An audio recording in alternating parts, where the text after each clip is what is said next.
কানিছাড়া বাজি রাবার বুরঙ্গ হল ফনাঙ্গে সবচেয়ে রেখা সামুসিত্রা তাंनाय रok patimu খয়পুরি বিধানসভা সেন্টারনি বিসিঙ্গ খবজাক রানির বাজার থানানি তুলাকোনা tei বুমিহীন কলোনি দুপছড়া আমচাইয় আরনি কানিছাড়া বাজিও রাবার বুলুং তংমানি বেবনো হর সুনসানি সগিরে বেখা সামুসিত্রা তাंनाय rok o রাবার খামতনিবো খরক চিনৈ nok phangrokni রাবার বুলুং খামানি কক্তমা রাবার বুলুং খামতনিবো যতই তো করো রাংমরকনি রাবার খামকা হনি শাকা রাবার বুলুংনি nok phangrok রাবার বাগান পুরা গেছে। কি মনে করতেছেন এই বিষয়টা? বিষয়টি হচ্ছে রাত্রে অন্ধকারে মধ্যরাত্রে কালকে আগুনটা লাগানো হয়েছে। কারণ এটা তো যে জন্য আগুনটা লাগছে এটা অ্যাকচুয়ালি এমনি আগুন না, এটা লাগানোই হয়েছে। কারণ এটা জায়গায় হয়েছে আর কি, আগুনটা অনেক ক্ষতি হয়েছে। কারণ এক জায়গায় যদি আগুনটা লাগতো তাহলে এটা একটা সাইডেই পড়তো, এটা দুনো সাইড, রাস্তার এই পার দুনো সাইডেই পড়ছে। আর এটা অনেক জায়গাতেই আগুনটা লাগানো হয়েছে।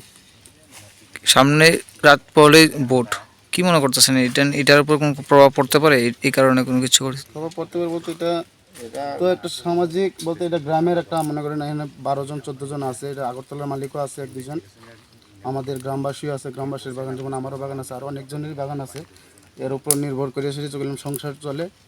আর এটা রাজনৈতিক প্রভাব বলতে কইতাম রাতের অন্ধকারে তো এটা হয়েছে মানে রাজনীতি বা যার বাগানই পুরো হয়েছে আমাদের গ্রামবাসী, এটি সবাই মোটামুটি এটি সব যারা বাগান পুরানো হয়েছে সবাই বিজেপি করে। কারোদের বিরুদ্ধে আপনার থানাতে এফআইআর করছেন? কারোকে দেখি না, রাতের অন্ধকারে ডাউন হয়েছে। তো আমি প্রশাসনকে কম একটু গাইড দেওয়ার জন্য, যদি এরা যারা আগুন লাগাইছে যদি ইনকোয়ারি করতে পারে। আমরা তো দিছি, আমরা পিএস রানীবাজার থানার গাড়ি আইছিল, ইনকোয়ারি করে গেছে। তো আমি কমও ওদেরকে একটু করা বার্তা বা আয়া ইনকোয়ারি করার জন্য। আপনার নাম? সুজিত দাস।